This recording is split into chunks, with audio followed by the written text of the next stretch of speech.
She walked into the boardroom carrying flowers, and everyone instantly assumed she didn't belong there. They thought she was an assistant, a receptionist, someone sent to decorate the room. But then, she offered her hand to greet the company's new CEO, and the chairman humiliated her in front of investors, executives, and cameras that were recording everything.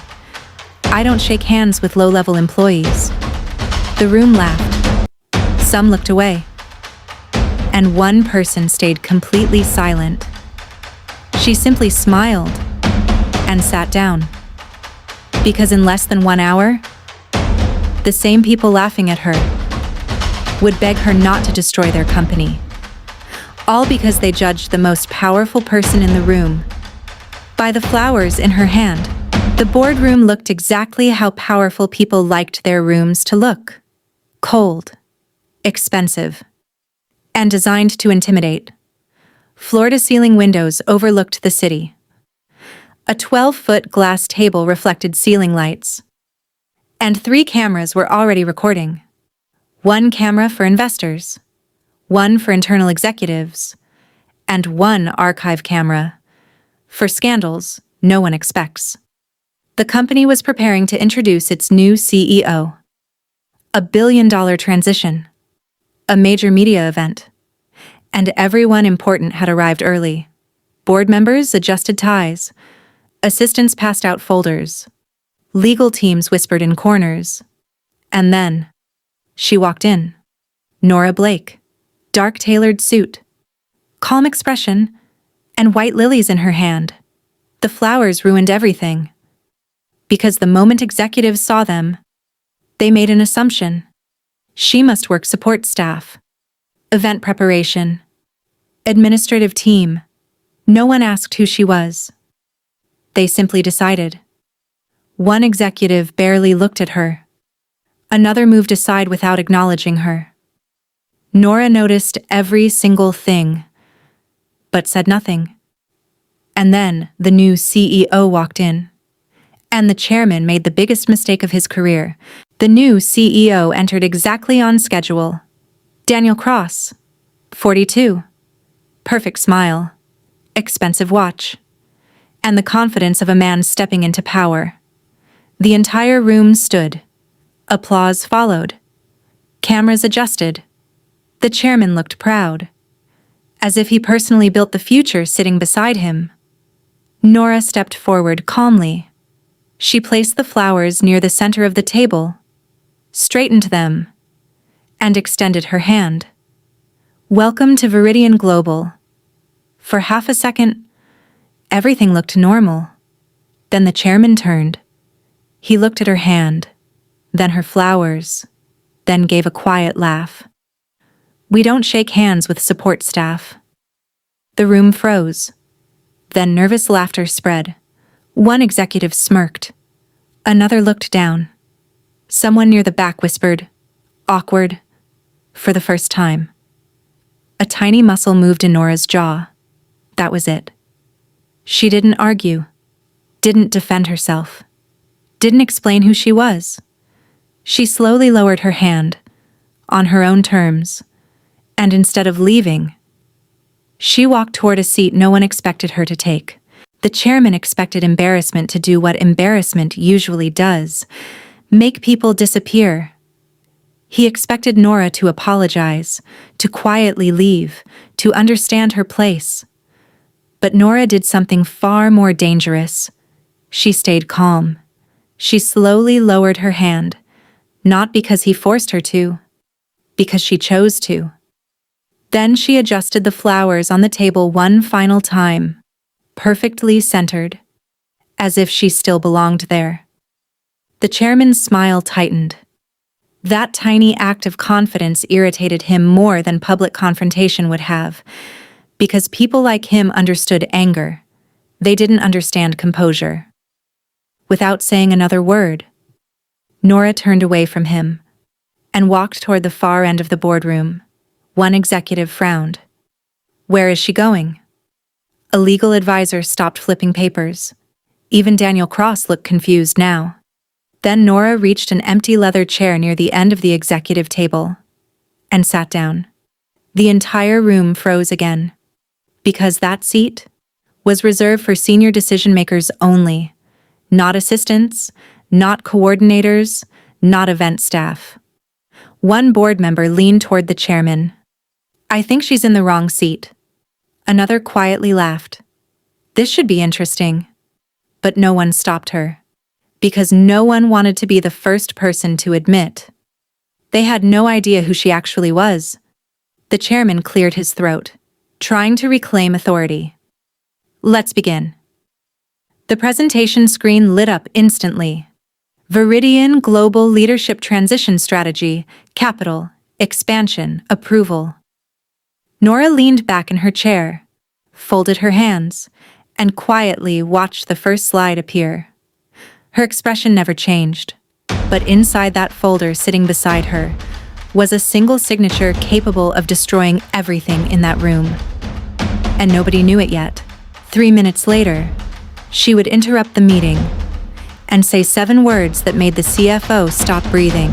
The chairman moved quickly, like the humiliation had never happened, like Nora was already irrelevant again. And powerful people loved doing that. Pretending uncomfortable moments didn't exist. He straightened his tie, looked toward the investors watching remotely, and forced a polished smile. "Let's begin." The room immediately shifted back into performance mode. The first slide appeared. Revenue projections, expansion charts, leadership transition forecasts. Everything looked polished. Everything looked certain. Everything depended on money they hadn't secured yet. The CFO began speaking confidently. "Following this transition, Viridian Global is positioned for aggressive international growth." And that's when Nora spoke. Not loudly, not emotionally, just clearly enough to stop every voice in the room. "Before you continue, silence." The CFO froze mid-sentence. A board member looked annoyed. Someone near the back rolled their eyes. The chairman slowly turned toward her, already irritated. "This meeting is for executives. You can share your notes with administration afterward." Someone rolled their eyes. Executives laughed, relieved that someone had restored the hierarchy. Nora didn't react, didn't flinch, didn't explain herself. She simply opened her folder, slowly, carefully, and looked directly at the chairman. Even Daniel Cross shifted uncomfortably now, because something about her calmness felt wrong, too controlled, too intentional. Nora slid one document halfway across the table, but didn't let go of it. Not yet. "Before this meeting continues, there's something you should understand." The chairman gave an exhausted sigh, as if dealing with an employee complaint. "We are not doing this right now." Nora's expression remained completely neutral. That somehow made everyone more nervous, because angry people can be dismissed. Calm people cannot. She leaned forward slightly and said something that instantly changed the temperature in the room. "In less than 24 hours, $2.3 billion could disappear from this company." And suddenly, nobody was laughing anymore. The room went silent, not shocked, confused, like they assumed they misheard her. "I'm sorry. Did you just say $2.3 billion? He laughed. A few executives joined him. Nora didn't laugh. She looked directly at him. "If this meeting continues, that funding disappears tomorrow." That changed everything. Not for the chairman, for the CFO, because his expression immediately shifted. He looked down at the document she slid across the table and froze. "Where did you get this?" "I didn't get it. I approved it." The chairman quickly interrupted, trying to regain control. "Enough. We move forward." And unbelievably, most of the room listened to him, because accepting the truth felt far more dangerous. But the CFO had already seen something, and he was about to stop the entire meeting. The chairman turned back to the screen like nothing happened. And shockingly, most of the room followed him, because pretending everything was normal felt safer. The CFO resumed the presentation. Debt projections, expansion plans, future acquisitions, slides built on money they assumed was guaranteed. Nora stayed silent, watching, waiting. Almost everyone avoided looking at her, except Daniel. He kept glancing toward her folder. They had a choice: ask questions, or protect their comfort. They chose comfort.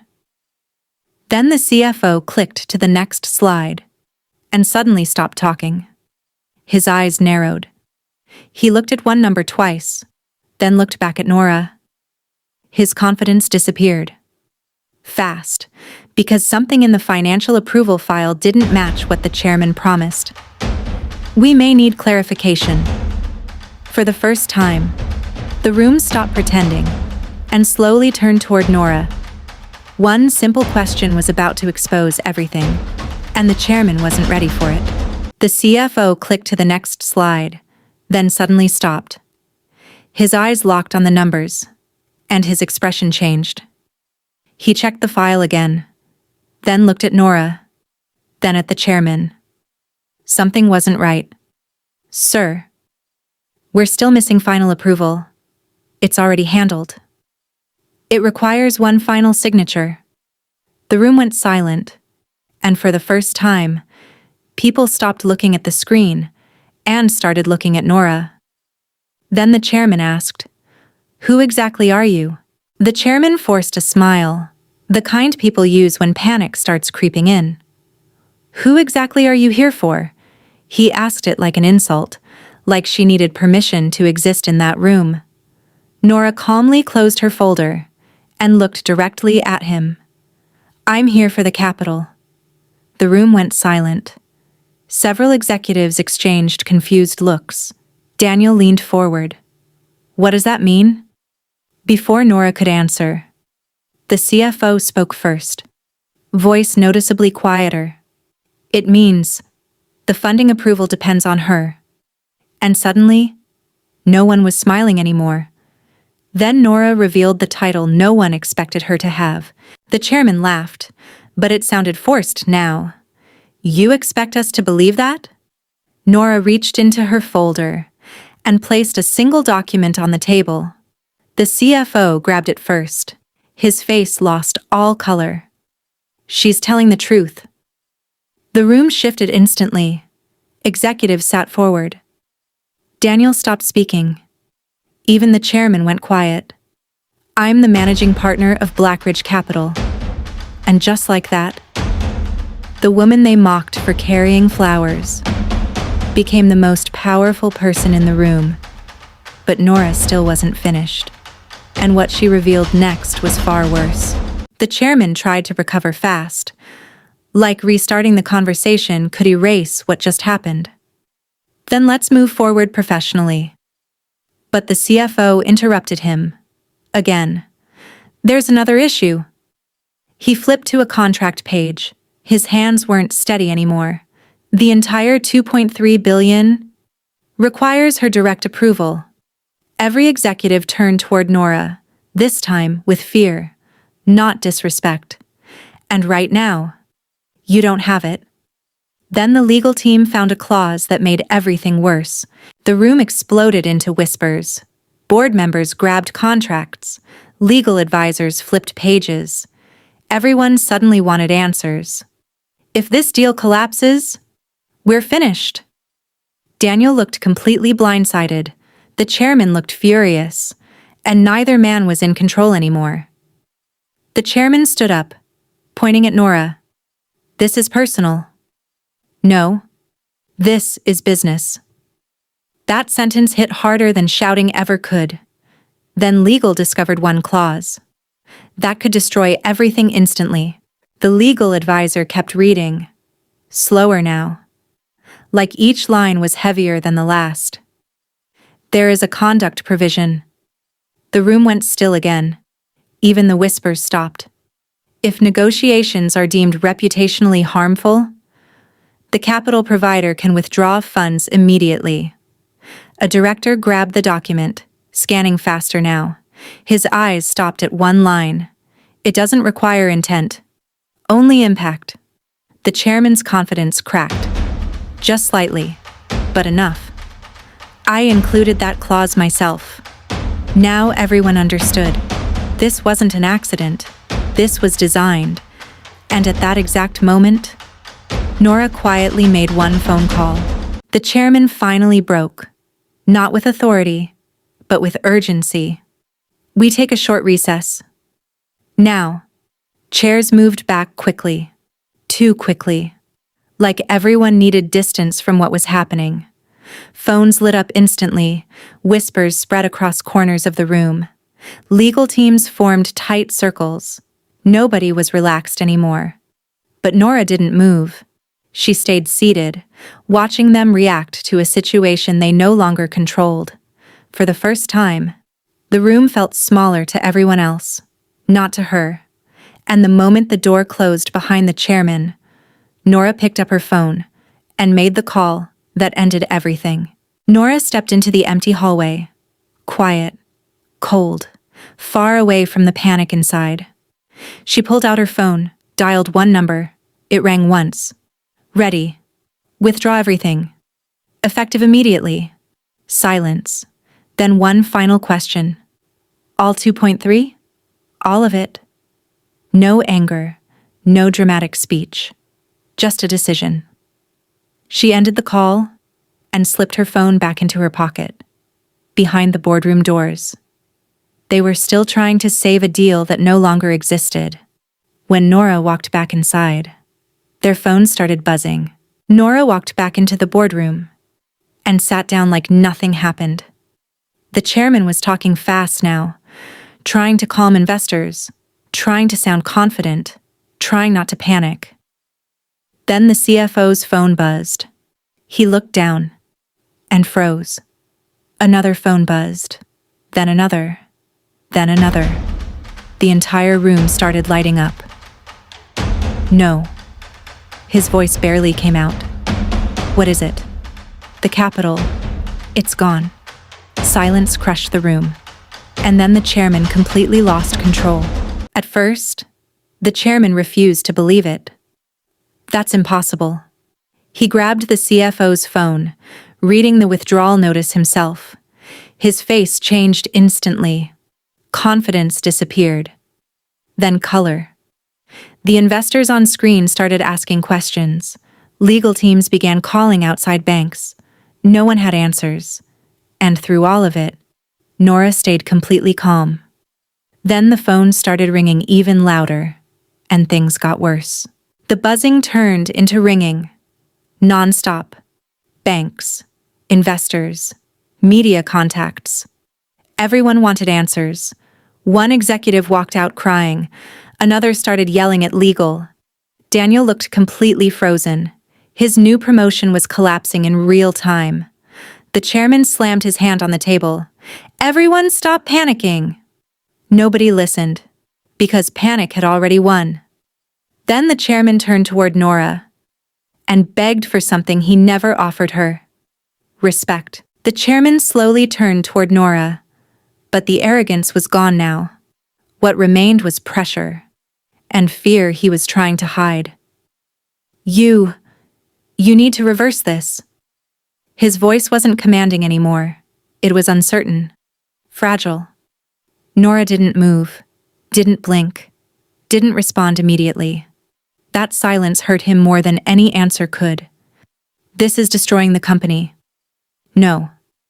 You already did that. The room went dead silent again. And then Nora stood up. For the final time.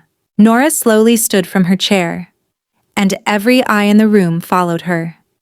Not because they underestimated her anymore, because now they finally understood who she was. She picked up the white lilies from the table, the same flowers they judged her for. The chairman couldn't even meet her eyes now. You saw flowers, and assumed I was powerless. Nobody spoke, nobody moved. Nora said, "That mistake cost you $2.3 billion. Then she turned and walked toward the exit, leaving the boardroom completely silent behind her. And for years afterward, people inside Viridian Global would remember one thing most clearly: the moment the most powerful person in the room was mistaken for the least important. Because sometimes, power doesn't arrive loudly. Sometimes, it walks in carrying flowers. If you enjoyed this story, and believe respect should never depend on status, make sure to like the video and subscribe. And tell me in the comments, what was the chairman's biggest mistake? Mocking her or underestimating her? Because sometimes the quietest person in the room is the one holding all the power.